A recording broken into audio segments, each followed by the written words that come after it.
Hi, everyone. Welcome. Thank you all for hanging out with us today. This is actually our first ever elearningdesigners.org event since launching in August of last year.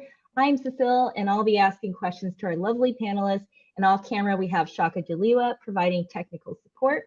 So let's get started. We have a panel of 4 highly talented instructional designers to chat with today. Without further ado, let me introduce them. First off, we have Melanie McCullough joining us from Atlanta, Georgia. Instructional design is Melanie's second career. In her first career, she was the director of operations for a nonprofit. Melanie graduated with a Master of Education in 2019 from the University of West Georgia and freelanced until January of this year when she accepted her role as an e-learning developer at Equifax, one of the largest credit reporting agencies in the United States.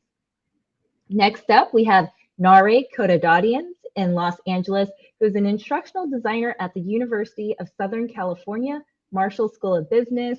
Like me, she is a USC Rossier alum of the Learning Design and Technology program, master's program. Nare enjoys collaborating with faculty to make their instructional content more interactive and user-centered.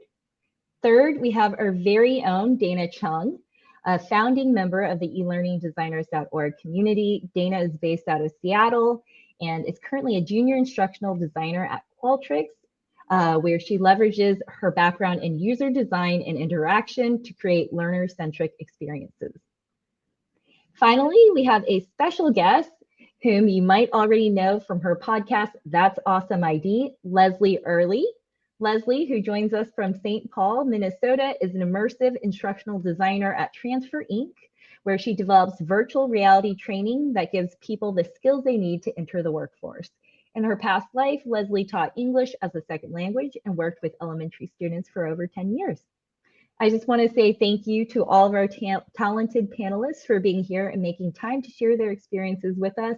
A quick note to the audience, please feel free to add any questions or comments you have in the chat if it is available. We have allotted time for the panelists to answer questions at the end, so now let's begin. The first question I will ask will go to all of our panelists. We will go in the same order as our introductions, starting with Melanie.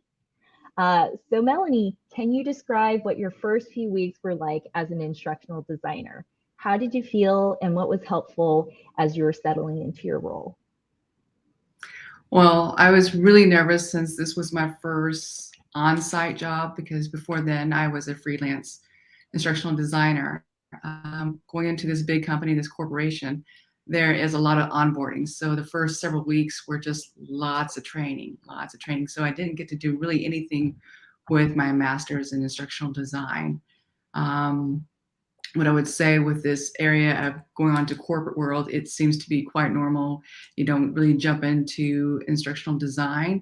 It's quite normal just to be washed over with lots of rules and regulations that you'll be using in the corporate world. So that's what my first weeks were. And also imposter syndrome, like, I don't know if I should be here. I think there's so many other people who know so much more than me. But as time went on, I definitely got over that feeling. Well, thank you for sharing that, Melanie. And I think you bring up such an important point that so many of us also feel. So it's just part of starting out. So same question goes to Nare. Can you describe what your first few weeks were like settling into your role as an instructional designer? Absolutely. So it was, again, a lot of onboarding and meeting my team members. So I transferred from another department at USC to another. So I was like, this would be very similar, but it wasn't. Each school operates differently. So mostly I was trying to figure out what are the scope of my roles and responsibilities within this team, and also figure out how my skills complement the skills of other instructional designers and e-learning specialists that are within my team. And understanding about the management style, how much communication do I need, how much, what is the style of the person that's supervising me, and what is the expectations of this role. I also got to participate in some trainings as well. So it was mainly like absorbing and getting to know about the team, about the responsibilities, and also what are some of the tools and technologies that this particular team uses. So if I needed to brush up on some of my skills, I could do that within that couple of weeks.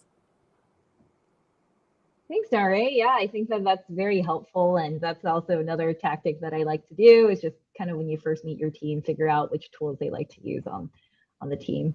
All right, so our next question, same question, sorry, goes to Dana. I know you moved from Los Angeles to Seattle for your role at Qualtrics. What were your first few weeks like on the job? Yeah, so I would echo what others were saying. It was just a lot of learning about the company and meeting a lot of new people. So I went through Qualtrics's onboarding process and product training with the software that we sell, just to learn more about what we're actually selling and the company. And I was meeting with people from my team and people from my department and learning the team's processes and just really absorbing information. So it was just a very exciting time, but also was nervous. And I also would agree with Melanie in feeling kind of imposter syndrome. And I really didn't start my first official instructional design project until maybe about 2 months into my role. And that also included like holiday break. So might have been sooner if it wasn't for the holidays. But the way that my team, like the process we had was that since it was my first instructional design project on the team, I was paired with a mentor who was a senior instructional designer on my team. And so even though I owned the entire project, it was nice being able to have someone to talk to and to provide resources and give me feedback on stuff. So that was super helpful. And I would definitely recommend that process if there's any managers out there. So, you know, overall, it was a positive experience, but I would agree that the first few weeks were mostly just onboarding and training. Thank you for sharing, Dana. And Leslie, can you tell us about your experience settling into your first full-time instructional designer role? How did you get there and what was it like? Yeah, so I think my experience is probably going to be a little bit different because my transition into instructional design was a bit more gradual. I started out, I was a teacher for about 10 years, and then when I knew I wanted to do something else, I didn't know what that next thing was. So I started working in a law office in an admin position, and then discovered instructional design. And so I went back to school to study instructional design. And so while I was working at this law office, I was building training and doing instructional design projects for them, as you know, kind of like for my homework to get through this master's program. So it was kind of gradual for me. And then after that, I went into doing some freelance and volunteer projects, and then finally got a full-time position in the summer of 2020. Yes. Sorry, time blends together these years. So yeah, so it was very gradual. And then by the time I really was in a full-time, only doing instructional design position, I had already been doing instructional design kind of part-time or on a volunteer basis for at least a year. So I like the way I went because it was very gradual and not so shocking once I finally got into a full-time role. Thanks, Leslie. And you mentioned something really good. That's kind of like you were working at the law office in an admin position, but you also, you know, found different ways to kind of like offer up your instructional design experience. Do you mind just letting us know what some of those projects were maybe like? Yeah, so well, if one recommendation I can make to people who are trying to break into instructional design and maybe feel like they need some of those stepping stones before they can feel comfortable applying for like a full-time position is to look at where they currently are right now. So I was working in a law office and I knew that the onboarding was a steep learning curve. So I asked them, hey, do you want me to develop a little e-learning course about, you know, the basics of Social Security disability so that we could use that as an onboarding product. And so I also volunteered to do a couple of different things for people I know who had some training needs. So I would say look in your community, look where you already are, and ask around and say, you know, at a yoga studio might need, you know, a quick onboarding e-learning for their new employees. Like maybe you can volunteer to do that for them, you know, just pro bono so that you get the experience. Thank you, Leslie. I think that's really great advice for some of our audience members who are looking to make that transition. Our second question goes to Melanie. Can you describe a recent project at work that you really liked and why? What type of learning experience was it? What was your favorite part of the project?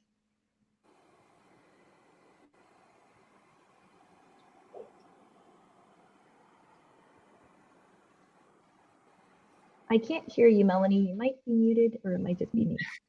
You're right. I think most currently I'm working on a project, my first project totally on my own. There's only 2 of us instructional designers at this time. And right now it's about how Equifax cares about its employees. And I'm able to use all this tools that I've always wanted to use in my degree and from learning myself, like, let's see, Camtasia, Articulate, sure. Articulate is my favorite so far compared to other LMS and other tools that I have used previous for my major. I like the fact that I was being trained by another instructional designer, but let go. I don't have somebody micromanaging me. So I have a free for all because they're using me as an expert. So that's a really good feeling to have. Right now, that's what I'm working on at this time. Thanks for sharing. Yeah, autonomy is definitely something to value in a position, and I'm glad that you get to do a lot of that. I feel like instructional designers get a good amount of that. So the same question goes to Leslie. Can you describe a recent project at work that you really liked and why? Maybe like what was the goal of the project and what did you like most about it? Yeah, so I've just started a new position. I'm 2 months into my instructional design position at Transfer. And so Transfer, essentially, we create learning in VR. So that's really exciting. It's kind of a dream job for me because I've been wanting to get into the VR space for a while now. And so every day I'm super excited because, you know, when I say we develop training in VR, I mean, so a project I'm working on right now is for aviation technicians, so people who basically perform maintenance on airplanes and engines and all that kind of stuff. And so I'm essentially helping write these scripts to kind of imagine what is that like. We work with subject matter experts and get from them, you know, these are the things that trainees need to learn. This is the sequence they need to learn them in. And then we break that down into like 15-minute lessons that they can perform in a VR headset. So, you know, there's a lot of unique challenges to trying to develop that kind of training as opposed to like doing like an e-learning. You can imagine, because we're talking about 3D space over time. So it's super exciting. I'm learning so much, and I think it's a really cool space to be working in. And just to be, I feel like I got in at the ground floor of like using this technology in the field of instructional design, and I'm excited to see where it goes. Yeah, that's so exciting. Would love to see a demo. I have not worked on virtual reality yet, so that's definitely the future. Thank you, Leslie. Our next question goes to Nare. What is your favorite thing about working as an instructional designer? Okay. What I love about working in the field is there is always opportunities for learning, either learning new tools, learning new ways of creating courses, new ways of incorporating the theories that I have learned. But what I love the most about this is networking. There's a lot of networking opportunities within higher education. One example is that my supervisor sent me this podcast to watch and learn about this new initiative that Wharton is doing, the School of Business. So what ended up happening is I watched that and I reached out to the person, Sarah Thoms, was presenting the podcast. And it ended up being that they were very receptive about talking to me, and we actually created a meeting, and now I'm taking some of those courses to understand again how they are using AR and VR in creating an entire course. So putting an entire course in a game, technically using an alternative reality scenarios. So what I love about it is this interconnectedness of people who are working in the field and the continuous opportunity that's offered to learn new ways of producing material. That sounds really exciting. Thank you, Nare. And I will go back to Leslie for the same question. And don't worry, we will hear from our other panelists as well. Leslie, do you mind sharing your favorite thing about working as an immersive instructional designer? Yeah, so I would just echo what Nare just said, is that I love learning. I'm a learning nerd, like I do it for fun, I guess. Or when I'm bored, I hate being bored. So there's really no opportunity to get bored when you're an instructional designer, because you always have to learn new things. You're always learning new things, learning new tools, learning new modalities to communicate your ideas. And there's a lot of strategy involved in deciding which tool to use in which situation. For instance, VR is not the best. VR is not the best modality for every learning objective. It's a good one for certain learning objectives. It might be the best one for certain learning objectives, but it can also be the worst one for certain learning objectives. So I think that's what I really like about being an instructional designer, is you're always learning new things. You're always meeting new people, meeting people who are experts in things that you thought you would never learn about. And I say, being an instructional designer makes you would be a really good person to bring to like a trivia night, because you just gather all this random information about a lot of different things. Thank you, Leslie. Oh no, you're setting a high bar and expectation. I'm terrible at trivia night. But thank you for that. Question number 4 goes to Melanie. This question is for you. What is one thing you wish you knew before you started your current position? I think what I wish I knew was how important the tools that we use, a little bit more experience before I started my instructional design job. Specifically, I want to go into more Articulate. Articulate is very popular these days, and I'm still learning so much. I think over time, I hopefully will be an expert in that field of Articulate. But when it comes to actual tools, I think that's something I wish I had more experience in. Thank you for sharing. I see some questions out here from the audience, so thank you for that. I will hold off and wait till our Q&A section, and then I will read these out to the to our panelists. And so thank you if you also added whose name you want to direct the question at. But moving right along. Thank you, Melanie. Dana, we have the same question for you. What is one thing that you wish you knew before you started your current position? Yeah, I would say that one thing I wish I knew was just how important project management skills are. And I know project management skills aren't instructional design specific. I think it's a super important skill to have for any role. But I think at least the way my team works in my current job, each team member is assigned a course to create.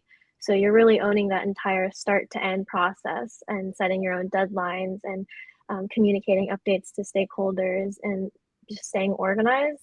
And I say this just because when I was initially looking into instructional design and what sort of skills you need, I don't really think I came across project management as a skill. It was always, know how to work with SMEs and know how to write learning objectives and assessment questions. And I think those are all super important skills. They're just very instructional design specific, which makes sense. But I just think that project management was a bit underrated when I was doing my initial research, because I guess it is a more generic skill, but it is something that I use, every day. I think everyone uses it constantly. So I wish that I knew that. Thank you, Dana. And that is so true. I can definitely say that it has also been true in my workplace in higher ed. at my workplace, we use Trello, and we also build some custom project trackers in Google Sheets. Dana, just wondering, what do you use at Qualtrics to kind of like, what project management tool do y'all like to use? Yeah, we use Jira and also like spreadsheets and creating project plans and using Slack to communicate. So nothing too out of the ordinary, but I think really just being on top of your deadlines and knowing what information to communicate and how to best do it is important. Nice. Thank you, Dana. All right, our next question is question number 5. It goes to Melanie. Actually, it goes to a few of us, but we will start with Melanie. This will go to our instructional design master graduates. So Melanie, what are some skills that you learned in your program that help you in your current role? And what are some skills that you wish you learned in your master's program? Well, some of the things that I learned, definitely, I know it sounds kind of cheesy and generic, but definitely is communication. I think that's the number one tool I use the most when I deal with SMEs, with my manager, with my coworkers. I have realized quite a few people don't know how to communicate properly. So I have to rely on myself to be able to communicate for the both of us. And some of the things that I wish that I focused on or learned was video editing. That lack of skills on that is something that I need to work on that my program did not use too much on. That's what I can think of at this time. Oh, thank you, Melanie. And just curious, are y'all using Camtasia or Adobe Premiere Pro, or what program do you use currently? Oh, we use Camtasia. And it's really Nice. great. I love Yeah, that. Camtasia. It's really user-friendly, instructional design friendly. I feel like if you can handle it articulate, you can handle Camtasia as well. Yeah, I love TechSmith products. All right, next question goes to Nare. Same question goes to Nare. I know you're part of the USC Learning Design and Technology Board, so I'm really interested in what you're going to say about our program. What are some skills that you learned in your program to help you in your current role, and what are some skills that you wish you learned in your program?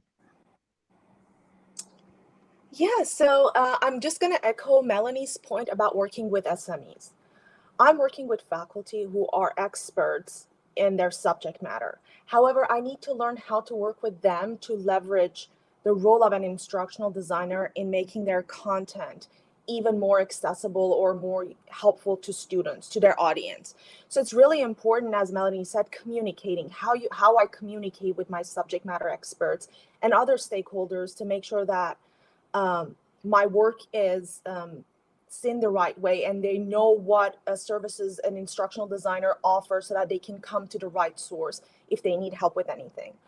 And you know, when we learned theories, I felt like I would never use any theory in my work, but that was so wrong. I constantly use all of the learning theories and instructional design models such as ADDIE, reverse instruction or flipped instruction.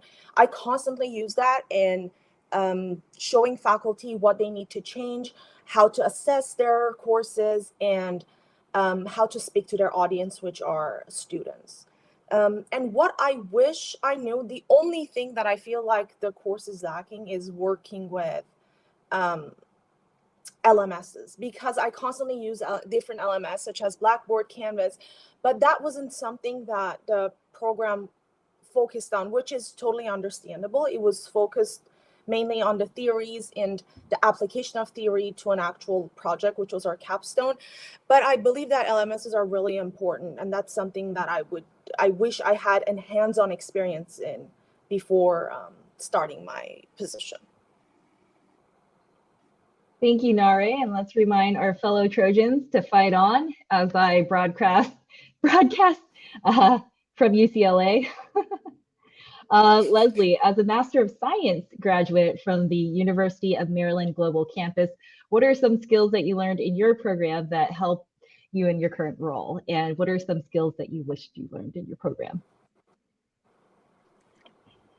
Yeah, I think I can probably echo what both Melanie and Nare said, which was, the UMGC program was very focused on the theory of, they kind of, I don't know if this is just a UMGC thing, but it started out being very ADDIE focused and sort of was slowly changing into something like a design thinking. They called it learning design thinking, but it was just a more updated contemporary version of ADDIE anyway.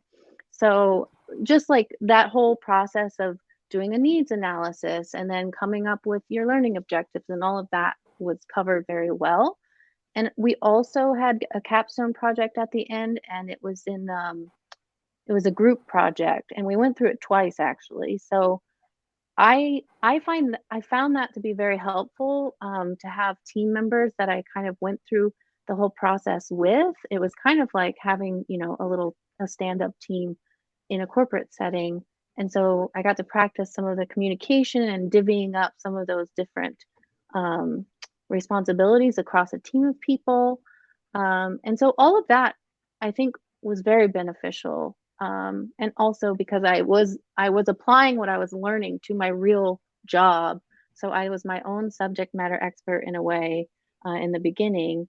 But yeah, so that all went really well. But to echo again what both Melanie and Nare said, that my program did not teach tools at all. They made recommendations of tools, but we were left on our own to kind of upskill on those tools, and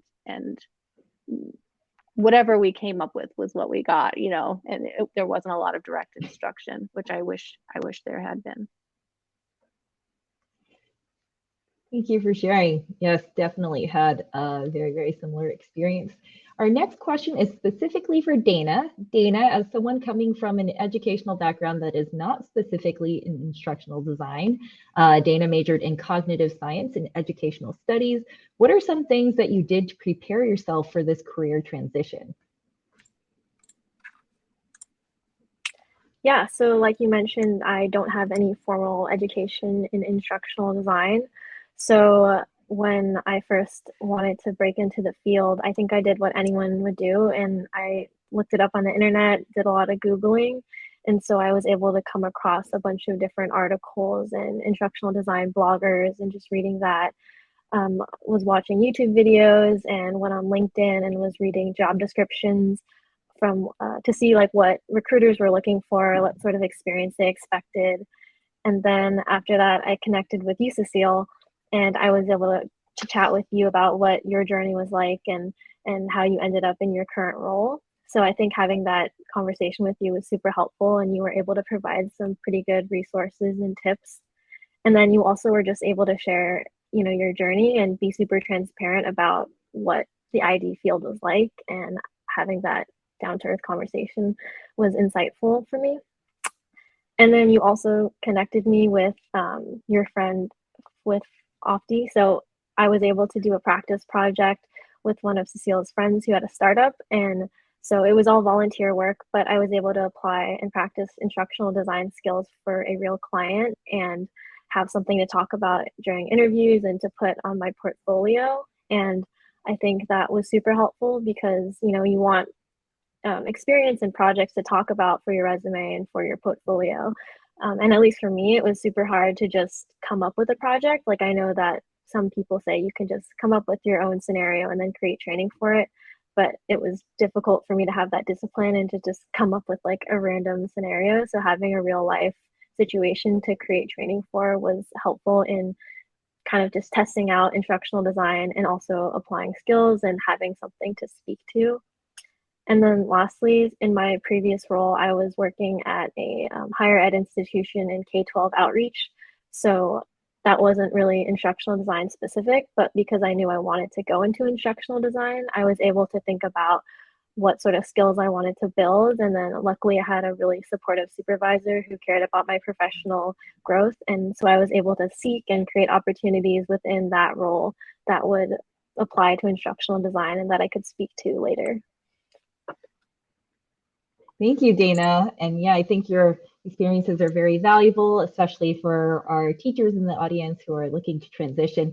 Dana is a little bit of an anomaly, and she is the only overnight instructional designer I know. I say overnight, but it was pretty fast. Maybe was it like 4 months, Dana? From when you started meeting studying? you to Yeah, like probably half a year. 6 months. Yeah. Okay. All right. Okay. Not totally overnight, but it was really fast. I think, did you apply to? Sorry, I'm putting her on the spot. Did you apply to 1 job, 2 jobs, 5 jobs before you landed your role? I think in total I applied to like 5 jobs and I was able to land this role. So I feel really fortunate in having this opportunity. And no pressure on anyone else. It took me like 100 tries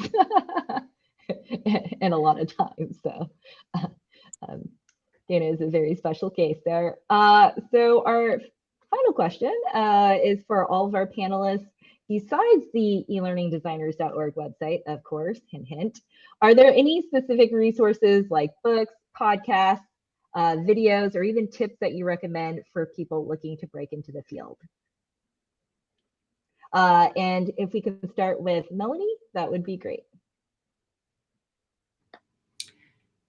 YouTube. YouTube is my best friend. That's my best go-to when I don't know something, especially when it comes to software tools. I go straight to YouTube and it's amazing. I put on pause, slow it down to where I can learn. So that's my best resource when it comes to not knowing something at work.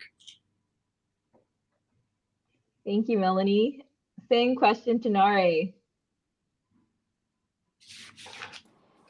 First and foremost, go to the alumni of the program that you graduated.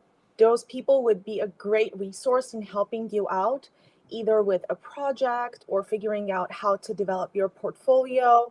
And the other one would be LinkedIn Learning or lynda.com, however that you have access to. They have very small courses that really helped me figure out what LMS is when I was trying to learn more about them. What are the differences between corporate LMS and an educational LMS? And the other one would be the programs or the trainings offered by the software programs. Let's say Adobe offers training programs and certification programs. I know there are a lot of videos, training videos on Camtasia. So each software, whatever skill that you're interested in, go on their website and see what are some of the things that they have available for training. They have webinars, free webinars, podcasts. Actually, the tool that my team is using right now, Camtasia, was something that I wasn't familiar with. So the way that I learned that was through their webinars on the website, on the TechSmith website. Those are some things that comes to my mind. And always network. Thank you, Nare. And same question to Dana. Sure. Yeah. I mean, I was going to say elearningdesigners.org, but besides that, I would recommend, I came across Devlin Peck early on when I was researching instructional design, and he's pretty big in the instructional design world, so I'm sure many of y'all have already heard about him, but he has great free content on his website with just articles about a whole range of instructional design related topics, as well as his YouTube channel where he interviews people and covers books and does mock interviews. So that was really helpful. And then I also would recommend just connecting with other instructional designers, and whether it be like a conversation or even just like adding instructional designers on LinkedIn so you have that populate in your feed. I feel like since I've connected with a bunch of instructional designers, my LinkedIn feed is just like instructional design related things. So I feel like I've picked up like a bunch of resources just from something as simple as that. Thank you, Dana. And Leslie, hopefully I'm asking Shaka if you can drop your podcast into the audience chat, because she has an amazing podcast called That's Awesome ID. Definitely recommend you check it out. But are there any other specific resources, books, videos, or tips that you have, Leslie, for our audience?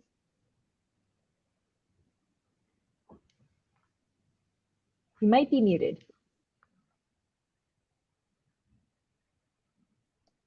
Yes, thank you.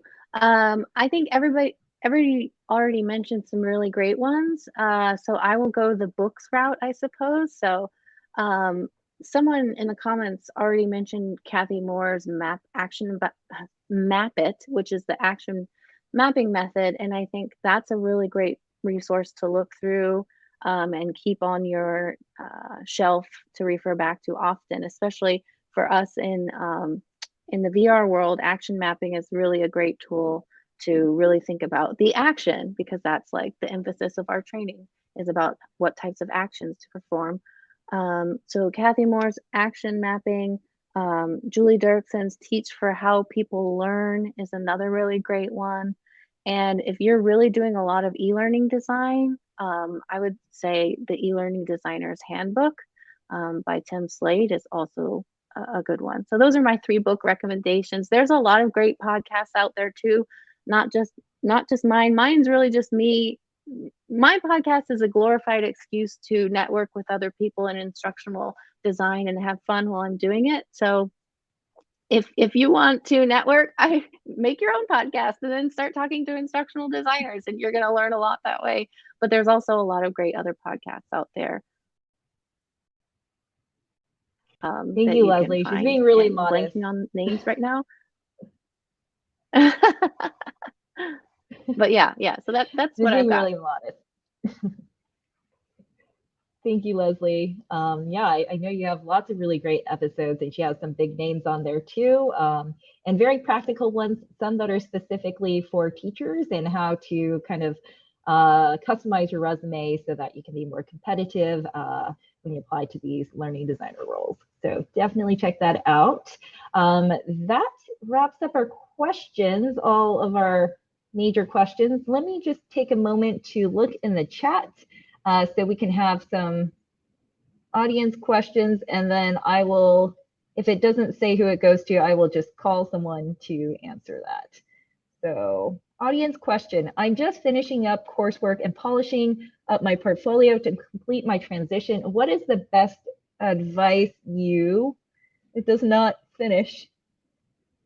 Shaka, if you want to unmute and let me know if there's the best advice you see, maybe? It cuts off there. Oh, it's just the best advice that person or that any of us would have for people that are just finishing up coursework. Okay, so yeah, so let me ask one of the master students then. I'll ask Nare, what is the best advice you have for someone who is just finishing up their master's and polishing up their portfolio, getting ready to transition? Okay, so my recommendation is always networking. I'm a big proponent of networking and getting different opinions on how your portfolio looks like from another person's point of view. So what are the strengths and what are some of the things that you can improve? And my other recommendation is that learn how to present your portfolio and the decisions that you've made to create it in a fluent way, in a way that it comes across as it brings up your knowledge and brings up your educational background. Most of the times, the interviews are just the interviewers asking you about your portfolio, asking to maybe elaborate on some of the decisions that you made about technology, about instructional design, models or methods. So can you present your portfolio to an employer? That would be my other recommendation. And the last but not least, trying to find additional projects that are, again, not just portfolio, but a real life projects, and adding them to your website or your portfolio as well.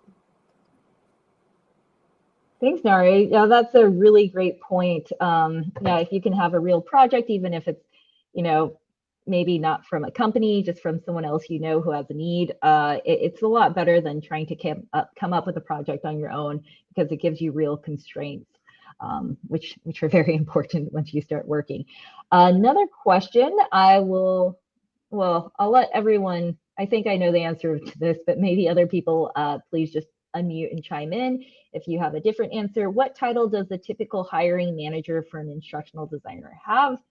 In my experience, it's usually the instructional design manager, director of learning and development. Those are some that I know, but if anyone else has some, please feel free to unmute and jump in. And I will. The one that comes to my mind is the Chief Learning Officer. That would be the highest level in an instructional design role. And also the titles vary if you are in a corporate or in higher education. Sometimes you'll just get, like learning and innovation team manager, but you wouldn't know that if that title is your direct manager, or sometimes there will be the academic program directors that would be your supervisor, but maybe not have as extensive of an educational background in instructional design. And another one would be a learning and development supervisor, or learning and training and development supervisor or manager. And there's a title in HR that I'm blanking on right now, but there are some titles within human resources, like talent management or talent development, that might supervise instructional designers who are creating educational experiences in the corporate world. Thank you, Nare. And I know this isn't completely on the docket, but usually when you apply to jobs, that first phone screen you have is going to be with the recruiter. So my recommendation there is to really, really know that job description. Generally, recruiters are not actual instructional designers, and they're looking for you to say certain words, buzzwords that you hear on the job description. It's usually not until round 2 that you'll meet your hiring manager. If you can, ask your recruiter to give you the names so you can look them up on LinkedIn, so you know what their titles are, you're a little bit more familiar with their faces. But that's a little off topic. Question for Leslie: what VR headset do you use for your projects? Yeah, so at Transfer right now, we design exclusively for the Oculus Quest 2, and which looks like this. I got one right here. This is my Oculus Quest 2. And we design for using controllers. We don't design for hand tracking yet, because that's not I don't know how to put it. It's not a stable enough yet. It's not a stable enough feature. So we still use just, we design for just using the controllers and not hand tracking or eye tracking or anything like that yet. Maybe in a few years. I'll have to check in. Thanks, Leslie. And just a note from Shaka, who's backstage. He uses Asana and Microsoft Project for project management. And he also says a very good free video editor is DaVinci Resolve. So just a few freebies out there. And oh yeah, I think earlier Nare mentioned that it's hard to get experience with LMSs. And that's definitely true. One that you can experience for free, I think it's Canvas. They have a Canvas LMS has a version for teachers or free for educators, so you can check that out. It's not always used in corporate, but it is used from kindergarten to 16 or K to higher ed. Okay, so next question, let's see. What various software programs beyond Microsoft Camtasia and Articulate are you using in your role? I'll just open this up to everyone and let you all name some. Snagit is my favorite, which is a TechSmith product. I know that we use Snagit a lot, and we are now going into Beyond because I asked for it, and because you know, the world, it takes a bit of time for you to ask for new tools. So Camtasia and Snagit is the two that I can think of, and I used to use Beyond, so we're about to get that, and I'm really excited about those. Thanks, Melanie. I know there's also one called Vintage. I will also second Melanie. We also started using Beyond, and also sometimes Adobe Captivate, which is another e-learning authoring tool. Yeah, those are the two that we are using on in addition to Camtasia. We're not utilizing Articulate at the moment, but it's in the plans.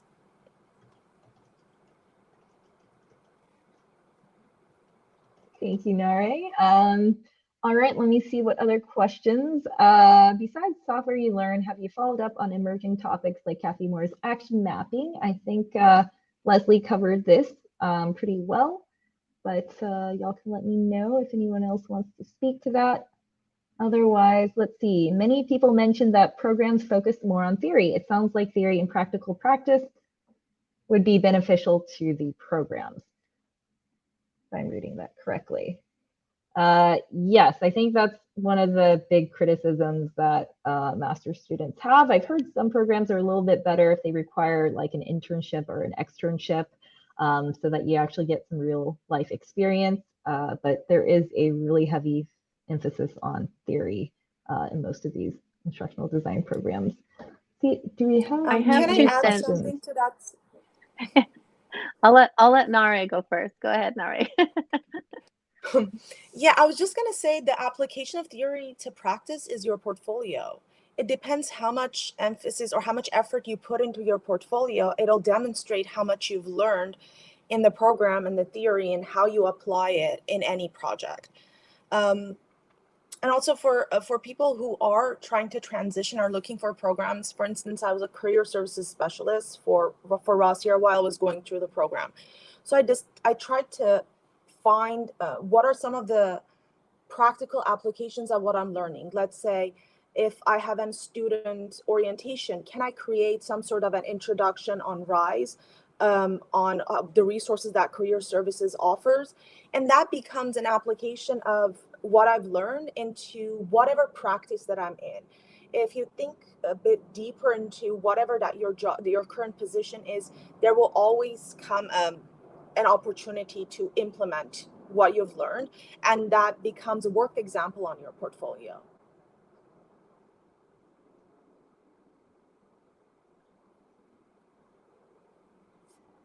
And I would add, I think there's probably a good reason why a lot of these programs don't emphasize using certain types of software. And, you know, I think there's probably many reasons, but one being they want their curriculum and their content to be evergreen. They don't want to focus on one, using one tool or one piece of software. And then, you know, 3 or 4 years down the line, that thing falls out of fashion and a new thing comes along that you should be learning.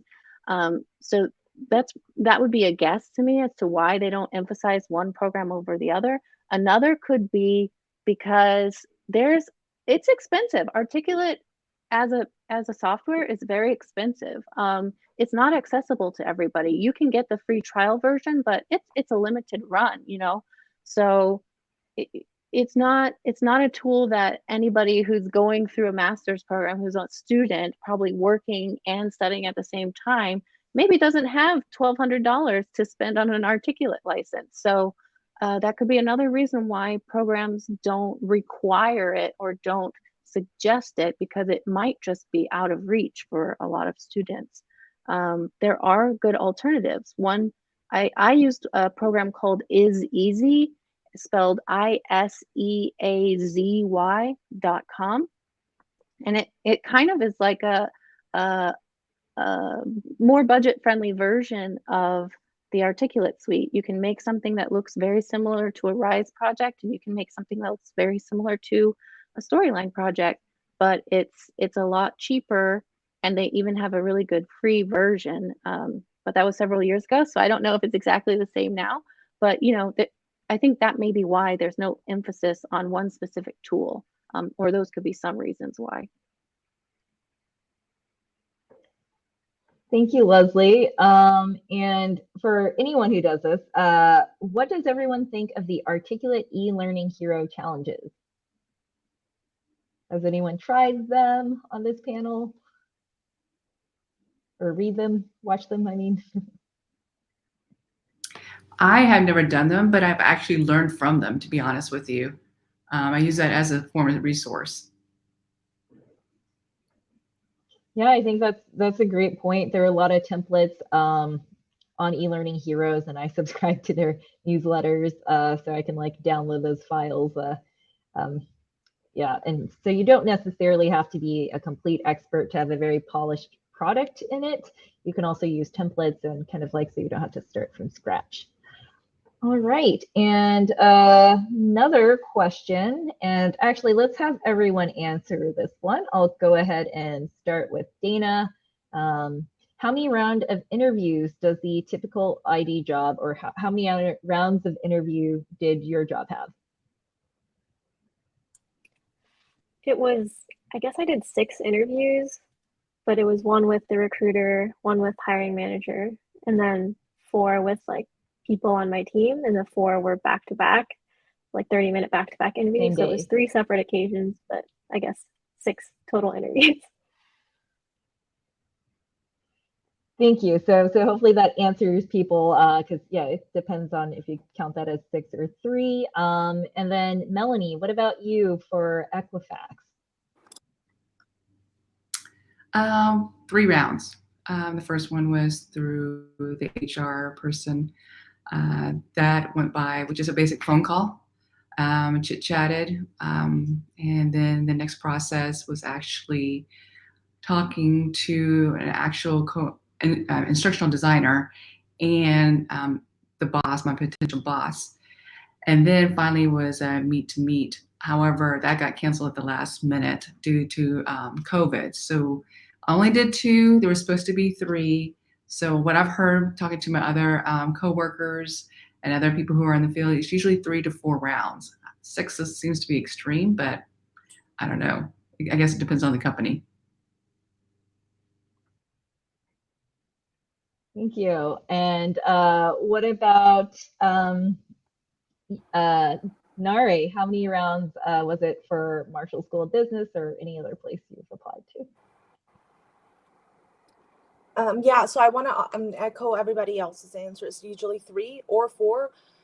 Mine was 3. One of them, again, with the human resources representative, which was mainly behavioral. Nothing technical about what I can do in the field of instructional design. It was mainly why I want the job, why do I feel like I'm qualified, some communication questions and team building questions. And goal setting questions like what do I hope to achieve from this experience, and how is this in line with my previous career, and where do I see myself maybe 5 years down the line. So nothing technical. The second interview was with my direct supervisor, which had some technical aspects, but it was again more figuring out if I can work with this person, can I establish working relationships, and if my skills can complement the skills of the other IDs in the team. And the third one was, which according to my supervisor was the most important, was a team meeting that I met, team interview that I met with everybody on my team, and they each asked questions about my skills. And I was asked to actually share my screen, my portfolio, and discuss some of the decisions that I made on my portfolio and some technical skills. Thank you, Nare. And same question to Leslie. And everyone seems very interested in this subject, so maybe we'll have to make another event. Yeah, there's so much to say about interviewing. I would say I've experienced probably the spectrum. I've gone through something as low as 2 interviews, and I've gone through something similar to what Dana described, where it was 3 rounds, but the 3rd round I was going back to back for like 4 different people that I met back to back to back. So I would say on average, it's probably you're going to do 2 to 3. The first one being that human resources or recruiter, and the second one probably being at least a hiring manager, if not team members. But yeah, that's been my experience. But a very good topic. Everyone should research all the questions that the top questions you get asked in those first screening interviews, because if you get screened out for making a silly answer there, then that's really unfortunate. Thank you. Yes. Yeah, always be ready to bring someone through your design process. The question comes out like so many times. So Shaka, if we can get the slide out with the QR code, I just want to do a quick announcement, hopefully. Okay, so if you haven't participated already, we have our QR code on the screen. We have a giveaway that ends at 11:59 p.m. Pacific. Tomorrow at 11:59 tonight. To play, you just comment on our LinkedIn post and tag 2 friends. We're going to take everyone who followed the directions and put them in a virtual drawing, and we will announce those winners by the end of this week. So we think we'll have that ready for Friday. We're giving out 10 books, and I think there's one special prize where you also get to do a resume review and a portfolio walkthrough with me. So thank you for that. And let's do our one last slide before we wrap up, or one last call to action. If you would like to network, as you've heard many of us say, like how important networking is, here is your opportunity. You can meet us, you can meet me, the rest of the elearningdesigners.org team one-on-one. And we are just trying to learn how we can better help you in your journey. So please sign up, let us know. We will reach out and schedule a brief 20-minute chat video conference with you. It's a great time to network. We also have a lot of really great employers, names that you definitely know, that come to us looking for talented instructional designers. So it's another opportunity to network, and we love to connect great people with great opportunities. So let's wrap it up. If Shaka can put the social media handles for all of our lovely panelists in the chat, you'll also be able to connect with Nare, Melanie, Dana, and Leslie, as well as hopefully we can add her podcast in there as well again. And let's see. Sorry, while I make sure I've got everything. Yeah. So just sorry again. So we'd love to get to know as many of our community members as possible. So please go ahead and sign up for a chat with us. Thank you everyone for coming out and showing up. It means so much to us that you're here supporting our very first event. One more round warm thank you to all of our panelists. If you'd like to contact any of them, again, we will add their social handles in the chat. Feel free to follow us on our LinkedIn company page, YouTube, Facebook, and other social media platforms coming soon. It was so great to see everyone. Thank you.